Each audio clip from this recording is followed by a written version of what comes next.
Bienvenue dans les récits extraordinaires de Pierre Bellemare. Un podcast issu des archives d'Europe 1. Un train la nuit, c'est beau. Ceux qui le regardent ou même seulement l'entendent passer peuvent rêver de voyage, d'évasion. L'obscurité ajoute à l'aventure. Dans l'ombre, tout est possible, qu'on l'imagine ou qu'on le vive, en le craignant, en l'espérant, en ayant peur. Il y a autre chose dans un train lancé à toute vitesse. Ce monstre d'acier énorme, lourd. Quelque chose d'inexorable. Il ne peut s'arrêter. En tout cas, quand il le faut, pas tout de suite.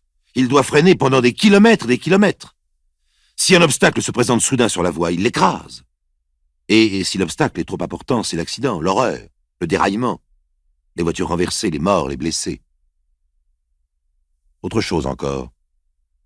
Ce train qui roule à plus de 100 à l'heure est un monde clos. Personne ne peut y pénétrer ni en sortir.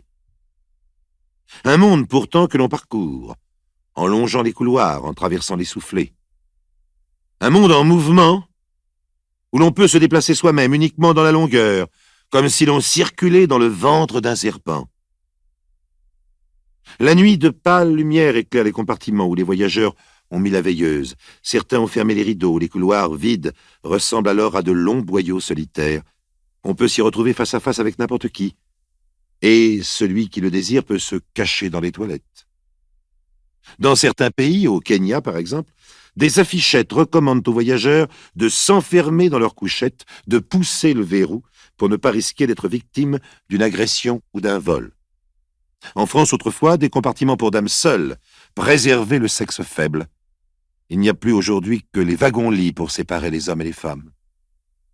Dernière remarque, et vous comprendrez mieux le dossier que je vous présente aujourd'hui, une femme qui voyage en chemin de fer est plus vulnérable. Certains hommes s'en doutent-ils? Ou bien est-ce seulement la nuit, l'obscurité, qui les amène à rechercher, en longeant les couloirs, la voyageuse solitaire dans un compartiment?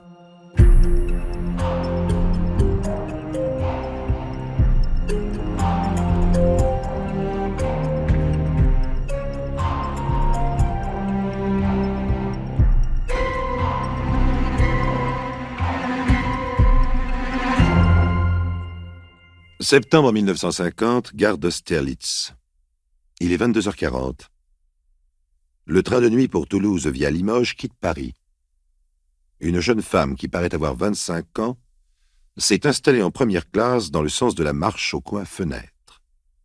C'est une petite brune, pas très jolie, les lèvres minces et le nez retroussé. Elle porte un tailleur façon Chanel, sur un chemisier de soie et un collier de perles. Fausse. Elle a acheté un magazine et emporté un roman. Mais le journal, comme le livre, sont posés sur la banquette à ses côtés. Le regard vague, la voyageuse semble pour l'instant se laisser aller à je ne sais quelle rêverie. Dans le couloir, un commerçant de Cahors, Louis Cauvin, fume sa pipe en regardant défiler les pavillons de banlieue endormis, éclairés seulement par les lampadaires des rues désertes. Le train roule maintenant plus vite. Le paysage n'est plus qu'une immensité noire, trouée seulement de temps à autre par une lumière dans le lointain. Louis Cauvin secoue sa pipe dans un cendrier. En retournant dans son compartiment, il remarque, dans celui qui est voisin du sien, la jeune femme seule, toujours abîmée dans ses songes. « Vierzon, 5 minutes d'arrêt !» Il est 1h15 du matin. Le quai est presque désert. De rares personnes descendent du train où il monte. Qui peut bien voyager ainsi au milieu de la nuit?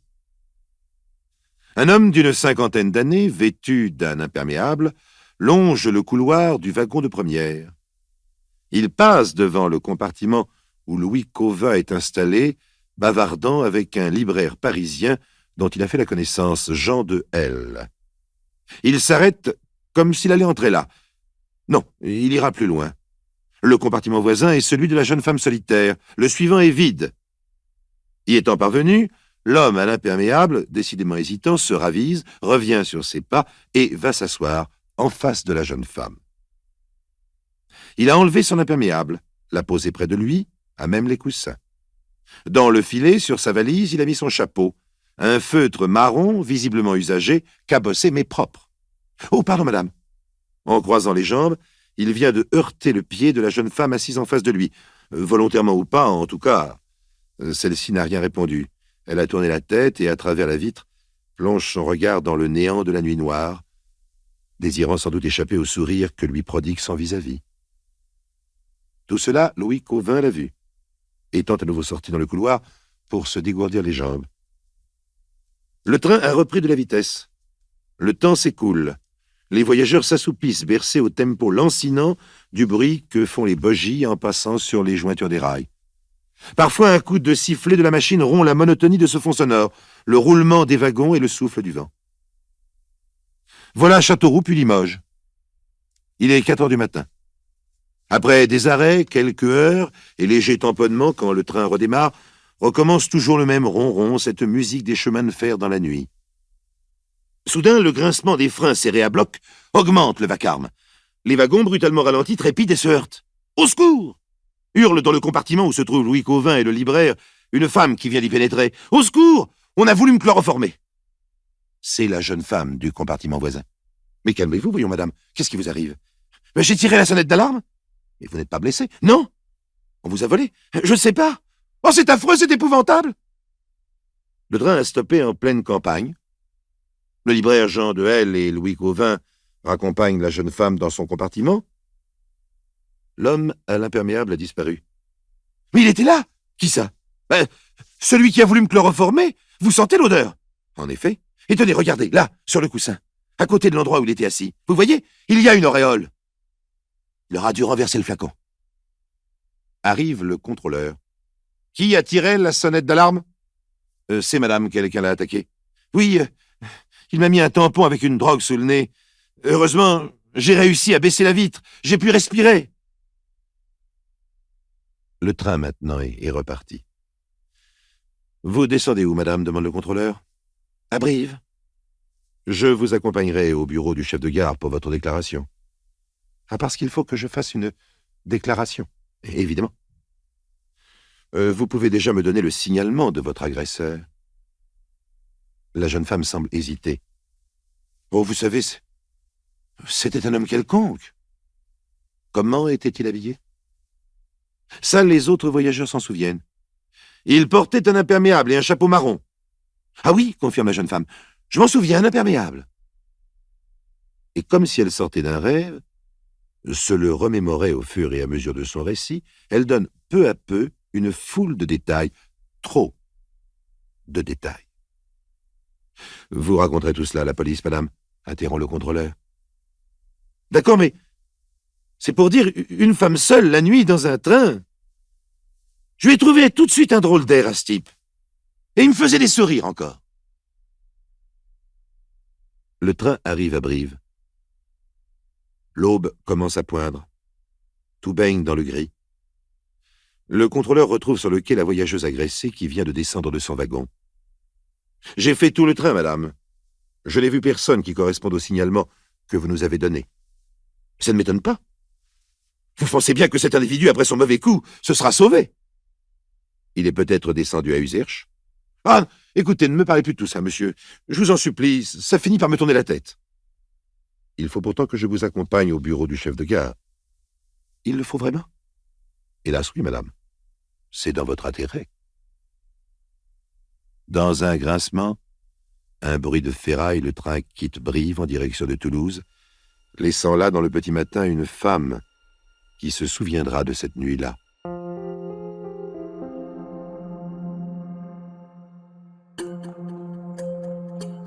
Les récits extraordinaires de Pierre Bellemare, un podcast Europe 1. La petite ville de Saint-Thierry-Ex, près de Limoges, est en émoi. On vient d'arrêter un ouvrier honorablement connu, père de 5 enfants, Maurice B. Et vous savez pourquoi? Non? Mais c'est sur le journal! Il a attaqué une femme dans le train de Paris. Maurice, allons donc. Si. Il a essayé de l'endormir avec un tampon d'ouate et de chloroforme. La bonne femme n'est même pas jolie, regardez. Vous avez vu la photo? C'est une gamine? Oh, quand même pas. Oh, qui sait? La belle-fille d'un juge, monsieur, à ce qu'il paraît. Quelqu'un de haut placé à Paris, alors vous comprenez, ils ont mis les petits plats dans les grands pour retrouver son agresseur. Et ils ont arrêté Maurice. Comme si c'était son genre. Tenez, moi, ça me fait rigoler. Ah, il fera avoir bonne mine. Pour l'instant, Maurice B. est en prison à Limoges. Il proteste bien sûr de son innocence, mais inutilement. Par la fenêtre de sa cellule, il entend au loin passer les trains. Il peut rêver aux belles voyageuses assoupies, madone des sleeping, femme fatale qui vous entraîne en enfer. Ah oui, il se souvient bien de son amie d'une nuit. Et elle. Il a essayé tout de suite d'engager la conversation, raconte-t-elle à la police. Il m'a fait du pied en s'excusant hypocritement. Il avait toujours une main dans la poche de sa veste, comme s'il tenait quelque chose. Son flacon de chloroforme, sûrement. Je lui ai dit « Ça sent une drôle d'odeur, vous ne trouvez pas ?» Il m'a répondu « Oui, c'est à cause des freins quand ça chauffe. » À un moment donné, il m'a demandé la permission d'éteindre la lumière et d'allumer la veilleuse. Alors j'ai dit oui, croyant qu'il allait dormir et me laisser tranquille, mais pensez-vous, il avait son idée derrière la tête. Une drôle d'idée, pense Maurice dans sa prison.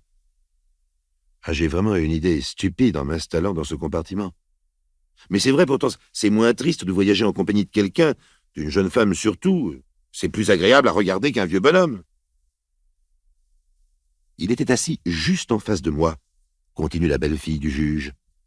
Quand la lumière a été éteinte, je me suis mise à somnoler. Il a dû changer de place, venir à côté de moi. Et tout d'un coup, j'ai senti sa main sur ma bouche avec du coton. Il pensait m'endormir pour de bon. Vous imaginez la suite, c'est facile dans un train la nuit quand il n'y a personne. Ah oui, Maurice était dans le train cette nuit-là. Ça, il ne peut pas le nier. Il revenait d'aller voir sa vieille maman qui vit seule à Vierzon. Pourquoi en première classe, alors qu'il avait un billet de seconde? Ben, il y avait beaucoup de monde en seconde. En première, il y a davantage de place et souvent de jolies femmes à voir. Il n'y a pas de mal à ça. Quitte à payer le supplément si le compteur leur passe. C'est pas forcé. Si on reste pas trop longtemps et qu'au bout d'un petit moment, on retourne en seconde. Et si on est pris, on n'est pas ridicule quand on est bien habillé. Maurice avait ses vêtements du dimanche. Quant à son imperméable et à son chapeau, il sortait tout juste du pressing. Et c'est tout ce qu'on a trouvé comme preuve. Un impair et un chapeau pour inculper un pauvre type qui n'a jamais rien fait de mal et qui a 5 gosses à nourrir par-dessus le marché.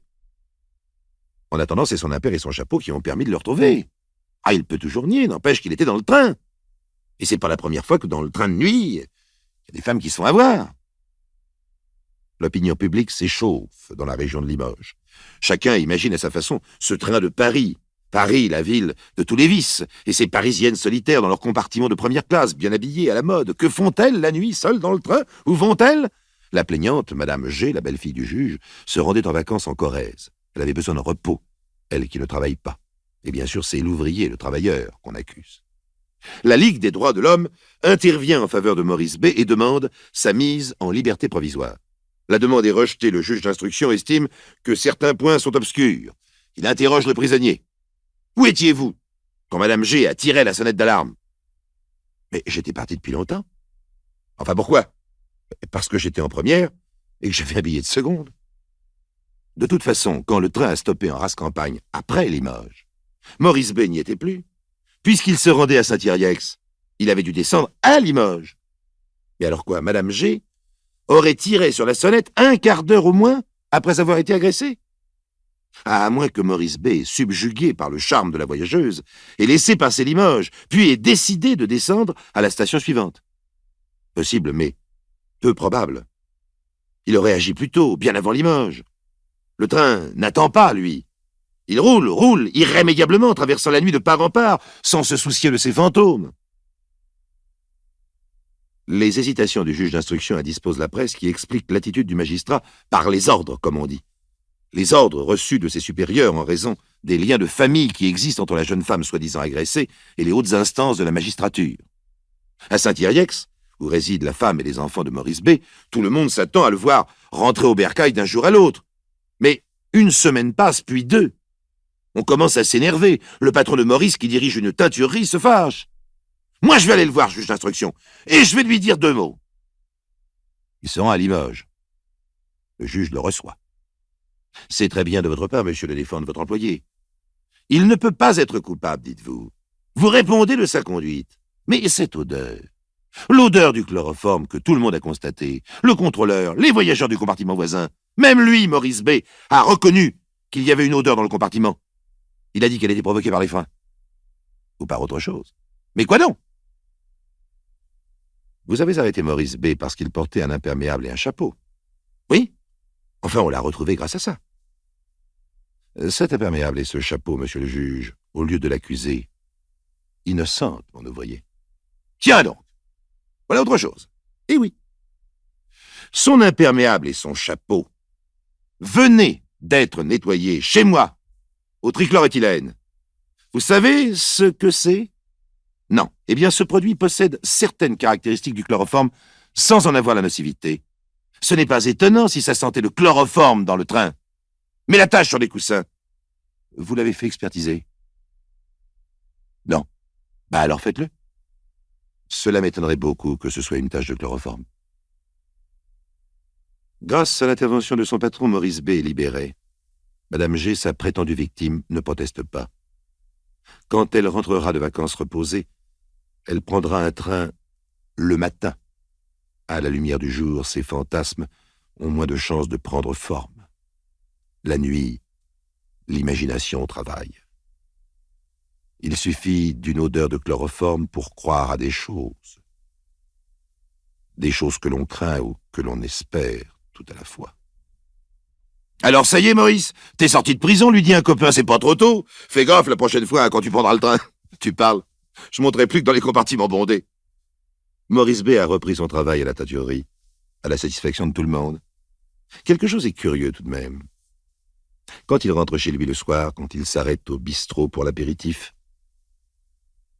certaines personnes le regardent d'un drôle d'œil. Des femmes surtout. Des mères de famille usées par leur travail quotidien pas très joli. Des hommes aussi. Professeurs de morale, même si dans leur vie quotidienne, ils ne donnent pas tous les jours le meilleur exemple. Ces personnes pensent-elles que Maurice B., malgré tout, dans le train de nuit Paris-Toulouse, a profité de l'obscurité pour... Non! Pas exactement. Mais, on l'a accusé, n'est-ce pas? Même à tort. Le fait d'être soupçonné prouve que l'on peut être coupable un jour, ou qu'on l'a été. Et cela, en vertu du plus mensonger des proverbes français, il n'y a pas de fumée sans feu.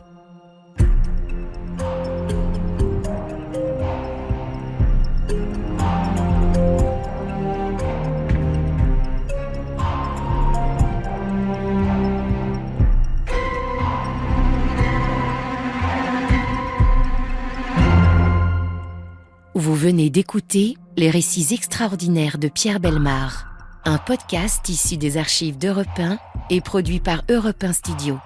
Réalisation et composition musicale, Julien Tarot. Production, Lisa Soster. Patrimoine sonore, Sylvaine Denis, Laetitia Casanova, Antoine Reclus. Remerciements à Roselyne Bellemare. Les récits extraordinaires sont disponibles sur le site et l'appli Europe 1. Écoutez aussi le prochain épisode en vous abonnant gratuitement sur votre plateforme d'écoute préférée.